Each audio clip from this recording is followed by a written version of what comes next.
Hello,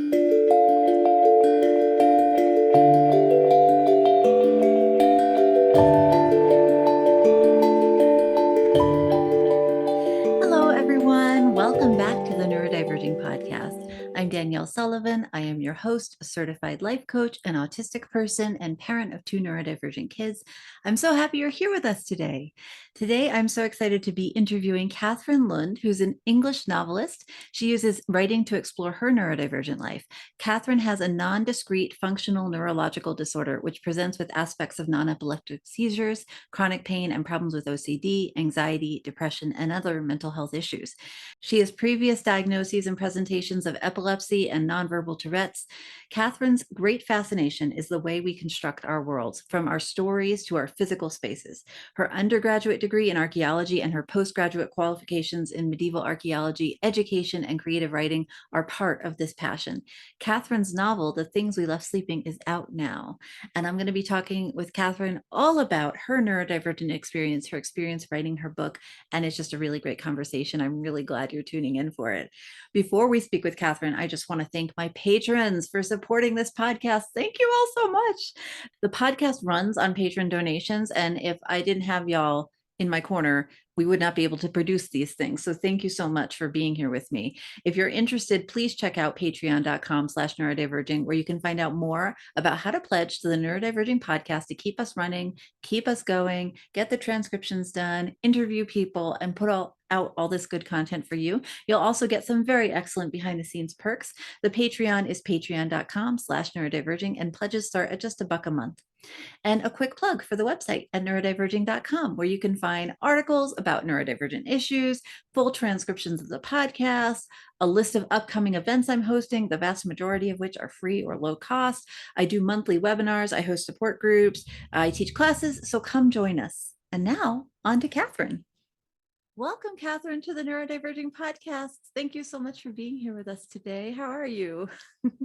I'm really excited. Thank you for having me and for inviting me into your podcast and by that into lots of people's homes, which is a very exciting thought. I'm really excited to have you. We talk a lot because I'm an autistic person. We end up talking a lot about autism and ADHD on the podcast, but obviously neurodiverging is meant to encompass many, many neurodivergent types and individuals. So I'm honestly really excited to have somebody who can kind of help us understand different aspects of neurodivergent experience. So thanks so much for reaching out. No, that's okay. And that's what's really exciting for me, because it's something that I've had for like 14 years now, and I'm still trying to understand it. So if I'm struggling to understand it, obviously it's difficult then for other people who haven't really heard of it before or don't really know anything about it to understand it. So that's part of what I want to do is, tell people that this exists. Lots of people have it. It's actually quite a common neurological condition. It's quite a complex one, and it's a non-discrete one, and there's lots of variation. So just really giving people that idea that it's out there, and this is what it looks like. This is how it presents. This is what someone who has it looks like and does. Thank you. Yeah, and that's really part of my big goal too. I'm sure you know, is just like giving us the opportunity to talk about ourselves and be better understood in the world. So I'm really excited. So I guess let's like back up a little bit. And would you mind starting off just telling us a little bit about you and kind of what how you would describe, I guess, your disabilities or neurodivergences? I can't English today. Okay, so I'm Kathryn Lund. I'm 37. As you can tell from my accent, I'm English. I'm from the north of England, and I've been very lucky to do lots of really exciting things with my life. I've been to university, I've been to graduate school, I've worked in museums and heritage, I've done a little bit of teaching, I work in an arts and framing shop, and this last year I have become, on the back of an MA that I've got, an author. And also over about the last 15 years, I've had problems with neurological difference, quite a strange and varied history of seizures, mental health problems. And that's what FND is. It's not a discrete seizure, it's not a discrete condition, sorry. It's not something like autism. It's not something where there is, even though there's a spectrum within those things, they are a condition, and you're going to present somewhere within that spectrum, and you fall into almost categories of being. With FND, it's that you have lots of different presentations and they could come from lots of different conditions. So you don't have enough of one thing to be put into a certain bracket. So I should be able to tell from when I'm speaking, I quite often say the wrong word and lose my train of thought. So apologies for that. It's a really inconvenient thing when you're trying to explain something. It's very common on this podcast, so Okay. you're not alone in that.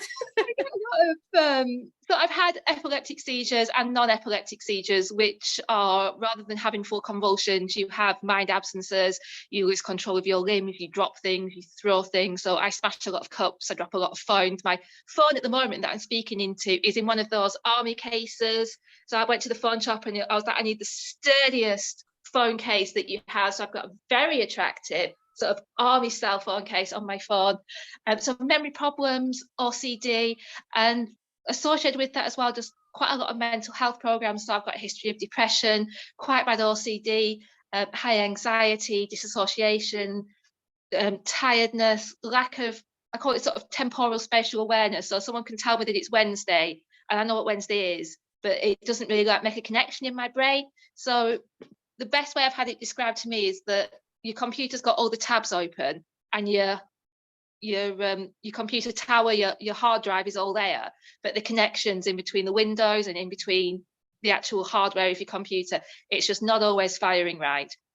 So I've got FND. You could have somebody else come on the program with FND and they could tell you, a completely different range of symptoms and might only have a few which overlap and are the same as mine, which is one of the things that makes it sort of difficult to deal with and to get accommodations for, because you can say I've got FND and they're like, great, what have you got? And so if you end up giving a list. So it's one of those things where it's been very bad in my life. It's been so bad in my life that I've had to live at home. I've had to rely on family. I've been signed off work sick for 4 years, right through to I've been back to university. I have a job now. I work 4 days a week. I live independently. I've bought my own house. So it's one of those things that, as well as having lots of different presentations and lots of different symptoms, how bad you are with it can really go up and down through your life. And it can start at any time. So you can be born with it, or like me, you can be sort of tootling away till you're 18, 19, and then suddenly, it starts and presents later on. So what was it like? Because you were, if I remember correctly, you've been dyslexic your whole life, right? I have been dyslexic my whole life, especially numerically dyslexic. Yeah.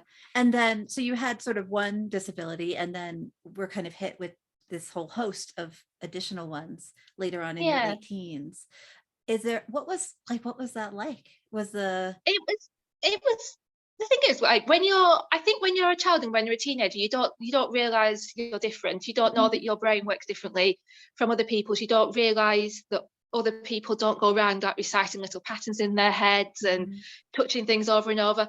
So I knew I was dyslexic. My mum who passed away about 14, 15 years ago now, but when I was little, she was a special educational needs coordinator at a primary school, which I think is the equivalent of our elementary schools. And so I never had a statement. She's like, you're fine, you don't need one yet, You'll get to a point where what you can do and what you can't do will tip and you'll need your statement.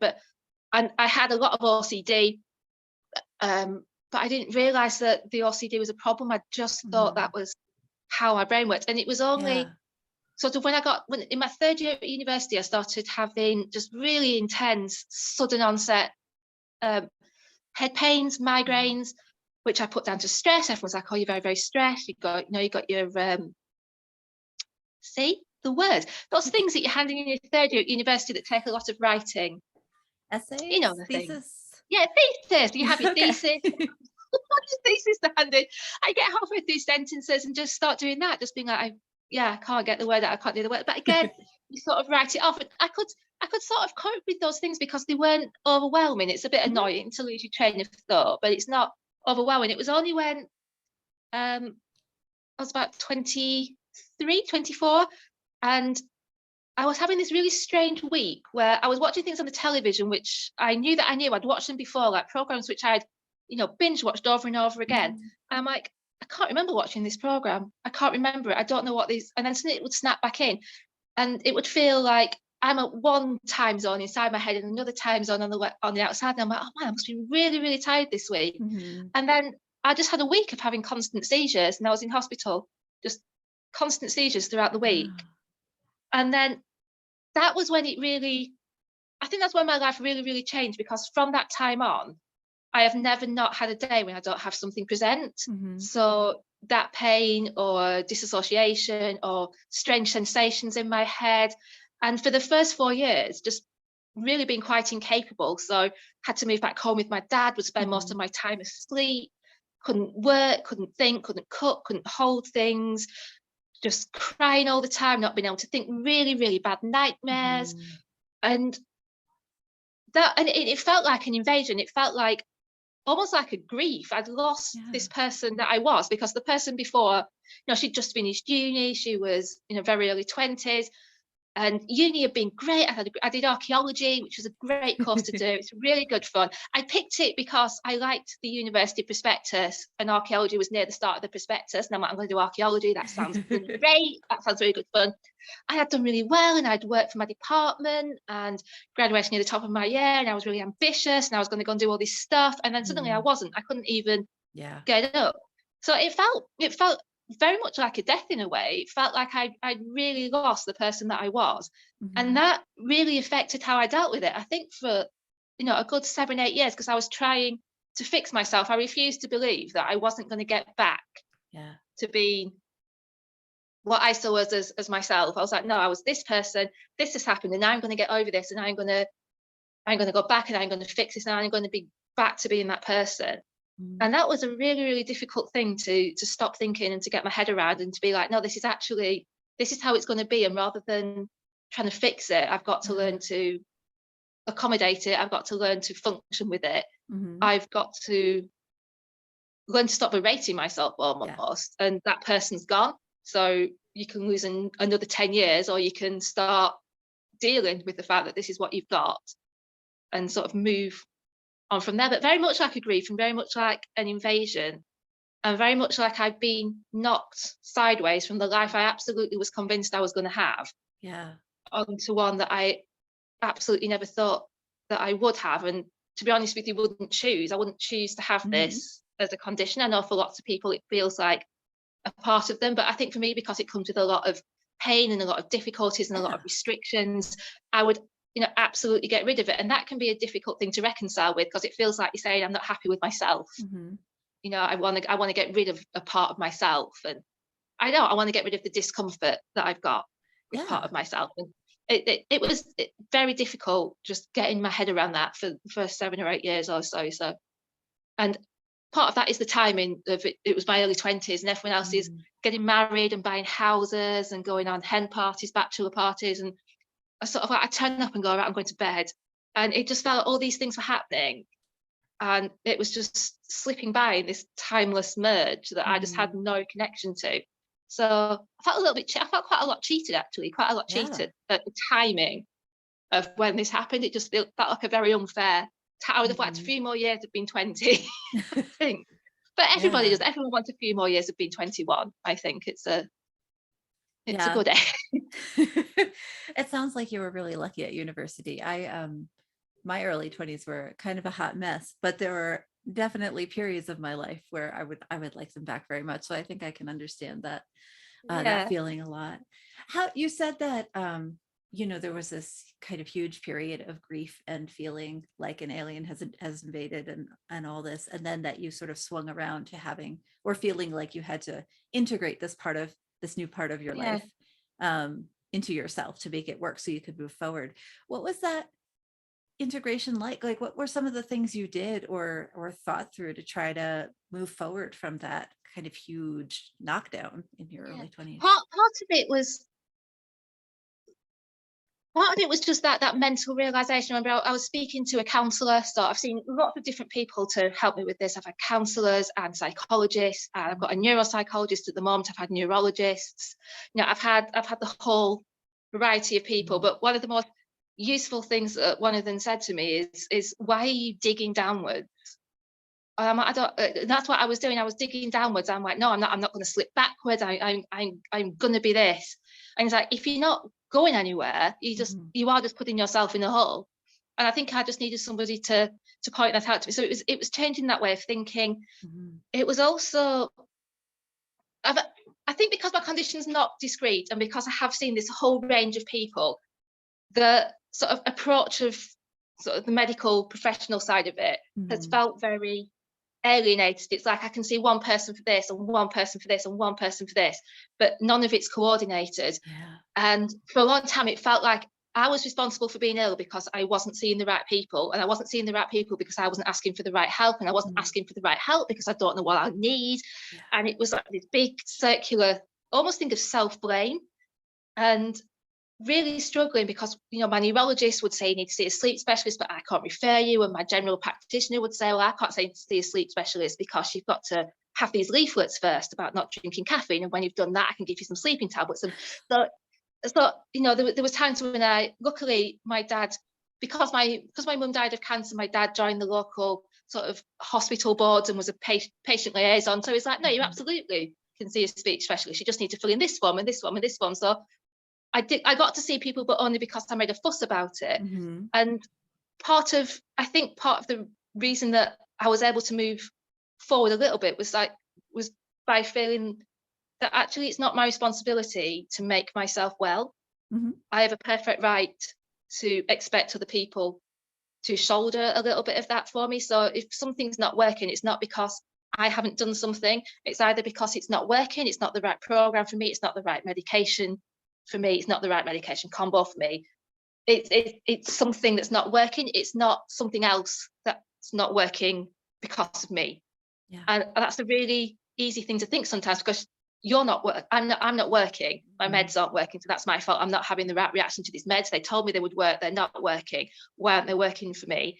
And I think part of it is it's been getting out of that mindset of, okay, this isn't working. Fine, I've tried it. I will try something else, and not be afraid to say, I want to try something else. I've had this, you know, seeing a counsellor has really helped at times, but I've got to the end of my 13 allotted weeks. Well, I want another 13 weeks actually. And it's being brave enough to say that I want that and I need that. And you're not being fussy and you're not being pushy.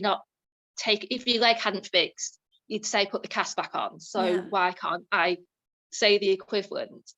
So part of it, I think, was that little change in attitude and change in mindset, that you're not a problem, and that those people are actually, you know, someone's a neurologist because they're interested in neurology. They actually want you to turn up and tell them what's wrong. They don't want you to think, I'm not going to do that because I've already seen 4 neurologists and they've not helped. So, you know, just go and see another one and get them to help you.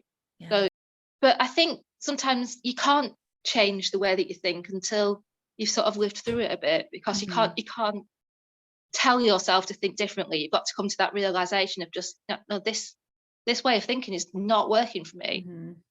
But yeah, let's just change it, and you've kind of got to come to that yourself. I think you can't be told, and if someone told you, you would find it really aggravating. Yes. You would find it really a very aggravating thing for them to say. Yeah, because it can feel reductionist, I think, sometimes, for people to come in from outside and say, you know, well, you're just not thinking about it the right way, you know, positive thinking. And it's like, no, I can't positive think myself out of this. But to some degree, you're also completely right that if you're digging the hole straight down, you're never going to be able to dig it back up, right? Exactly. And like, it's not even a question of thinking positively, because at the same time, it's like, stop digging a hole downwards. It doesn't mean that you're going to cure yourself. It means that you're accepting that you're not going to cure yourself, because all you're doing when you're digging down is going downwards. And even if you sort of stay where you are and go forward, you're not climbing back up. Well, you've still changed direction. You've still made that decision that you're going to try something different. So yeah, that's really interesting. Thank you for sharing all of that. Part of what you've had to learn to do then, and especially since your condition kind of comprises so many different symptoms and is different from everybody else with your condition, is you've had to learn how to ask for accommodations that people can actually understand and hear and enable for you. Definitely, because I mean, I've tried going back to university twice to do a grad program, and the first time, which was probably about 4 or 5 years after I had those seizures, it was absolutely disastrous. It was, I think I lasted about 8 months I just could not cope at all. And part of that was because I was still trying to prove that I could turn up and do this. Mm-hmm. I don't need help. I can turn up and do this because I've done it before. I know that I'm good at academia. I like academia. This is where I'm comfortable. So I returned to my undergraduate university because I felt very safe there, very confident there. And I thought, I don't need to ask for anything. But actually, it was only when I got there that I realised I can't cope in seminar rooms because there's one spectrum of light in the bulb and there's another spectrum of light on the interactive white screen, and I can't control the temperature and I can't control the noise, and I can't control the commute. So I'm really bad at getting on buses. I'll be on them, then I'll be thinking, don't recognise where I am. I don't know where I'm meant to get off. It's a complete, again, dissociation. And there was all these things that I discovered I couldn't do when I got there because I hadn't allowed myself to think, what are the things that I might struggle with? And it got to the point where I just rang my dad at about midnight one night, just an absolute flood of tears. I'm like, I can't do this. Come and get me right now. Because I've got to the point where I won't leave my flat. I just cannot cope with the idea of opening the door and leaving my flat. So it was actually quite detrimental. It took me backwards. And then a few years ago, I'm like, no, I'm going to do this again. And I'm going to do something different. I'm going to go to a completely different place. I'm going to do a different course. And I'm going to do it because I want to do the course and because it's interesting. But I'm also going to do it by, not being afraid and also not really being embarrassed to say what I want, because some of the things can seem quite strange. So I did creative writing. I did creative writing at Oxford Brookes, which is a small sort of, very, very small campus university just on the outskirts of York. It does a lot of art and English and literature courses. So it was a really good choice. It was a small university, and we were in this beautiful Victorian building that was just off campus, and it had a veranda around it. So for some lectures, I would literally open the windows and I would sit on the veranda rather than sit in the lecture room. So I could still hear and I could still interact. I just wasn't in that room that I couldn't do. And I don't think I would have had the confidence to do that the first time I tried. So it's about having that confidence to say, I don't care if you think this is really, really strange. I'm actually going to sit outside. And I have a lot of on bad days I can have visual tics and spasms, and like I say, I throw things, and I'll just want to leave the room and go somewhere where I can control the environment and breathe and come back. And it's been brave enough and confident to say, if I'm doing that, don't ask me if I'm all right, because people want to ask if you're okay and if they can do something, and it's like, no, I'm not okay, but I'm managing how I'm not okay, and I just want to be able to exit the room and enter the room when I want to.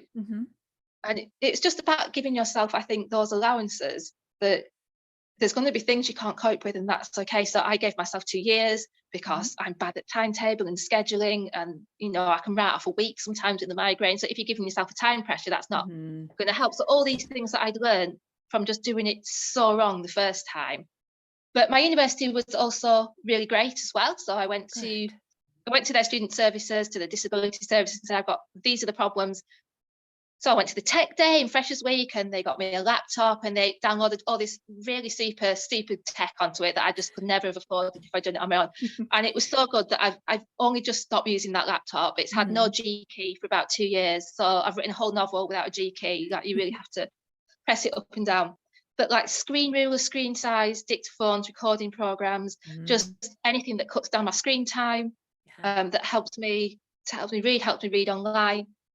And I've stopped being conscious about having to use it. I think that's an important thing. I've stopped being conscious about having to use things like that. And sometimes you ask for things and it's not useful, and that's all right as well. If you've asked for something and you've tried it and it's not useful, you haven't wasted people's time. No, you've tried it and it's not useful. So but so some of the stuff I had to do is quite strange. Like I got it's a city university, so there's very limited parking space, but I need a parking space, so I got a disability parking permit. I put a blanket and a pillow in my car, and if I wasn't coping, I would literally go and lock myself in the car where the windows were tinted, and I could control the temperature, I could make it quiet, I could make it dark, and I'd lock myself in the car for 4 hours, and then I'd go back to university. So it's just about, I think it's because I more knowledge of what it was that I needed, which is quite a lot of control. Actually, I need quite a lot of control of where I am, and natural lighting. I can only cope with natural lighting, so I'm like, natural lighting only, obviously. So Yeah. big windows is what I Yeah. need. I'm sure a small university helped with that, or I hope it did, because I went to a large school for undergraduate and it was artificial lighting the whole way, like, because we were, 12 floor buildings and things. And Yeah. in retrospect, it was not good for me, but at that time I didn't know I was autistic, so I had no background to say this is why this is bothering me. So it sounds Yeah. like you've done not only you figured out what accommodations to ask for and what to advocate for, but also you've set boundaries around how people should interact with you when you need some breaks. And you've also been able to sort of look at the expectations you had for, like, kind of what normal people do, and just throw some of those out the window and say, well, these are not expectations for me. These are for, people without this condition. Yeah, exactly. And I think that's something that everyone should do for themselves anyway, whether they've got a disability, got something that affects them or not. Your boundaries are your boundaries, and you should only be trying to do something for the right reasons. So that first time I had completely the wrong reasons. I was trying to prove something, and if you're trying to prove something like that, you're going to fail anyway. Something's going to fail you, because you're going to fall short of that standard of trying to live up to what you think you should be. That's a really difficult thing to do. But just going a bit more with the flow, and just going with a bit more of, I'm doing this because it's something that I'm good at, and doing this because I enjoy it. And just setting better mental expectations, because you don't want the fact that you've got out of bed to be an achievement, but actually sometimes the fact that you got out of bed is an achievement, and you should let yourself have it. Yeah. So being a bit lots of people say it, just being that little bit kinder to yourself, that something that other people might find a really simple thing to do, like get the bus to campus, for you isn't. So you're gonna walk for an hour and a half because you're not going to get that bus. So you're putting more into that commute before you've even got there, and just saying, well, okay, but I can actually walk. And that is there's people that can't do that. There's people that won't be able to have that option, and I've got that option. So turning it around a little bit and looking like, well, look at that, I have got a way of doing that. That's something that I can do. Yeah, that's really helpful. Thank you. So I know you just published your first book, is that right? It came out recently, or it's coming out? It came out recently. It came out in May. And Yay, congratulations. Thank you very much. Thank you. And it's one of those things where, and I'm sure other people experience this as well, you go to see a neurologist, you go to see a specialist, and they say, describe how you're feeling, describe what it feels like. And I'm like, I can't describe what it feels like, because the thing that I've got to describe this with is my brain, and my brain isn't working. My brain is what's broken. So how can I describe to you what my brain is doing when my brain isn't working? But you get asked it over and over again, and it's so frustrating. And of course, I was doing a creative writing course, and I was looking at this piece of blank paper, and I'm like, that is just my mind. My mind is this piece of blank paper. So I drew a picture on it, and it was a picture of a face made up of words, and it was made up of the word face. So it's a face drawn of the word face. And I'm like, that is what it's like when I look in the mirror and I don't recognize that that's me. I know that that's a face. I know that I have a face, but I can't connect the two. I have a lot of problems with facial recognition. I remember one time walking into my sister's bar when she was running a bar, and I'm like, that's my sister. I have a sister, but no connection in between the two, that the person I'm looking at, that's Alison, that's her. And I was looking at this face, and I'm like, well, that's what it's like. It's like you're a blank page and you've got a picture made up of a word, but you've not got the face. So I started doing more of these, and then from that, really sort of the book came from those images. So it's the story of a girl called Evie who has had a sequence of seizures. She's walking up in this strange landscape, and she's trying to rebuild her consciousness in it. So she's starting off with these very simple word pictures, and she's going all the way through. She's notebooking, she's being set tasks by this rather sinister sounding narrator to doing this notebook, and she's working all the way through, and gradually she's taking back the narrative from the narrator until it's her book, and until she's fully writing this narrative. Because what of course she's getting back her advocacy and her ability to use her language to describe what's going on in her head and describe her feelings around her. But I think the most useful thing I found about it was that I was able to show in the book that my brain isn't a linear thing at the moment. It doesn't have a narration that starts and finishes. It's constantly interrupted and it's stopped because I've got limitations. So the book actually has a second narrative in it, which is the world outside of Evie's head, and that's her friend Stevie and her family. And they're sort of running side by side, but they can't connect together. Yeah. Because that's what disassociation feels like. It feels like you're here on the left-hand page and everybody else is on the right-hand page, and it's a different tempo and it's almost a different feel to the language, and you just can't come together. So even when both sides of the book are both talking about the same thing, they're not connecting. Yeah. And then it's interspersed with medical notes, and it's a bit like a choose your own adventure for neurological illness, really. So you have to decide how you're going to read it and which bits you're going to read, and you've got to backtrack on yourself. So it sounds, when I say that, really, really complicated, but I didn't want to tell people that it's hard sometimes with the neurological illness. I wanted to show people what it's like to experience that neurological illness. So sometimes you've got to turn the book round because you feel like you don't fit into the world, right? So your narration's going the opposite way to the world, and you've got to backtrack, and you get interrupted and you can't connect with people. But the whole point of the story is that you do move forward. So even though she's struggling in this book, she is moving forward. She is trying to get to this place where she's going to wake up, and she is going to end up back in the real world, and she is going to end up more clicked in and more dialed in. So I didn't know I was going to do that when I started writing the book, but it was something that came about because of what I was experiencing, and just this frustration of people asking me, what is it like? And I'm like, well, it's like this. It's like it's constantly snowing in my head, and I've got pins and needles, and it's cold, and I feel cold even when it's sunny. So there's lots of snow in the book, and it's that way of saying, well, it's like this, and it's quite difficult, but it does also feel worthwhile to keep going. And that's the other important bit of the book. It's worthwhile to keep going. And even though I've lost, Evie in the book, she loses a lot of herself. She's at this farm and she's got nothing. She's in a completely barren, snow-filled landscape.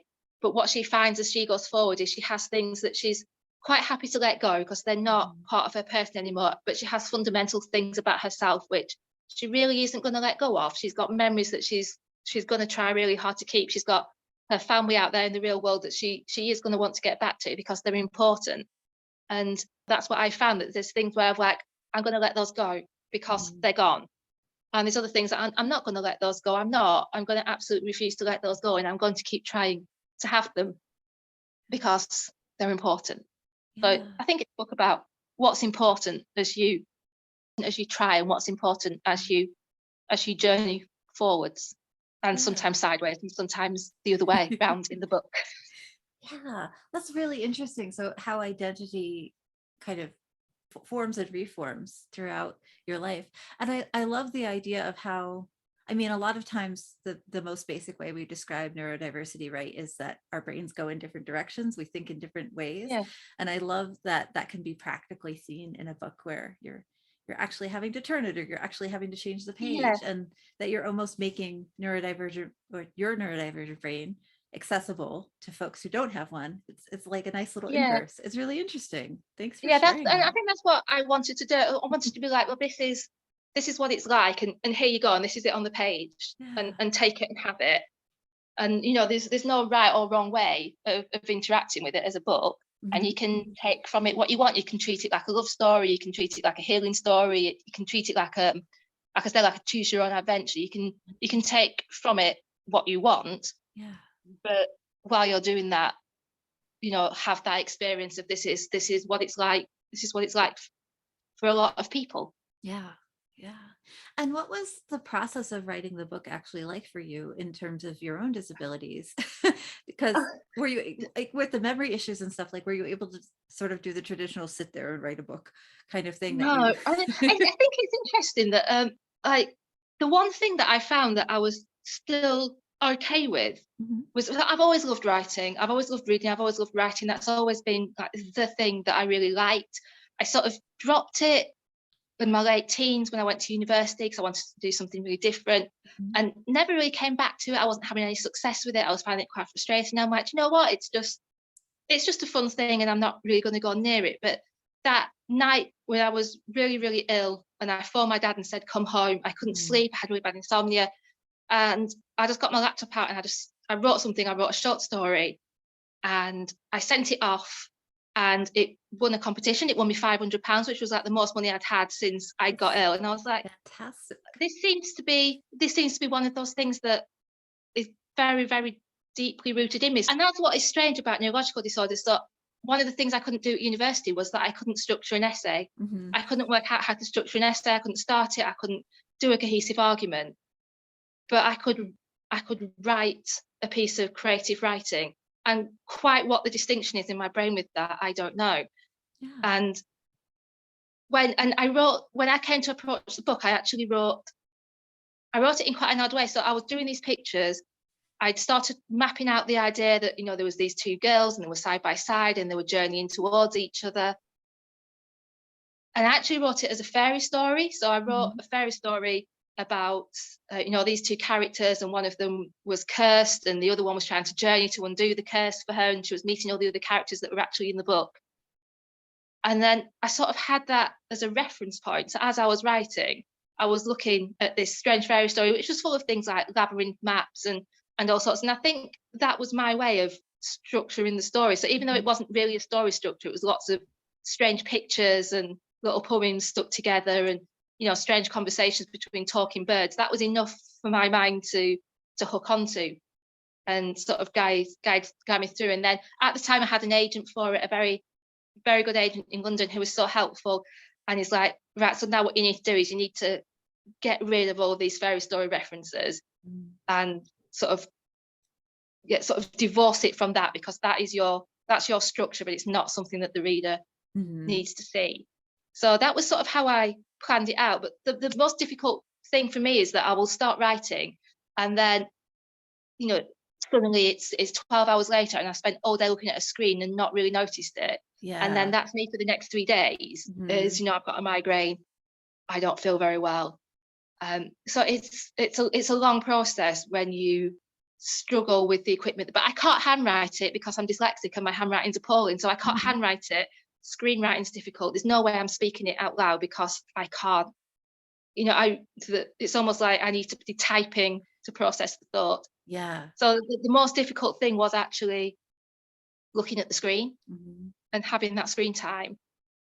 It's really, really difficult. And it's one of the other reasons why the book is a physical book, which I know might sound strange when it's a book which is sort of trying to share the idea of accessibility with people and experience, but I can't experience things on screen. So I've written a book where you have to experience it on paper. Yeah. And if anyone has any ideas at all how to turn something with multiple directions and narratives and stuff into an audiobook or into something that makes it accessible for other people, that's great. But tell me how to do it, because I don't know.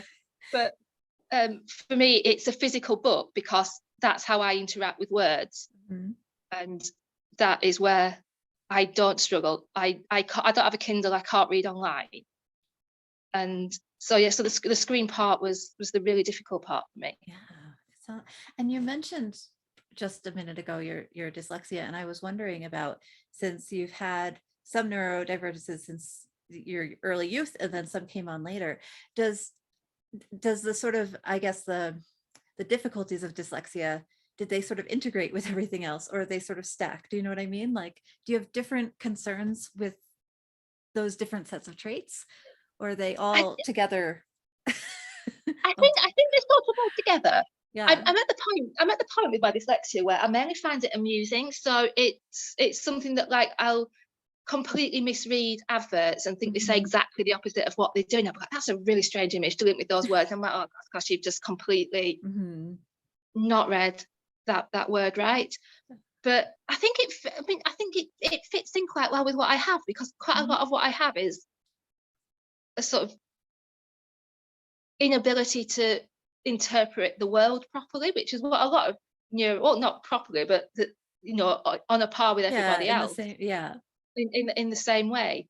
So it sort of feels like it fits quite well, really. it's just another way that my brain isn't quite seeing things the same as everybody else. And I mean, luckily for me, I mean, I'm really bad at maths, and I shouldn't say that because I work in a job which involves measuring things, but practical math is all right, but any sort of abstract maths, absolutely not.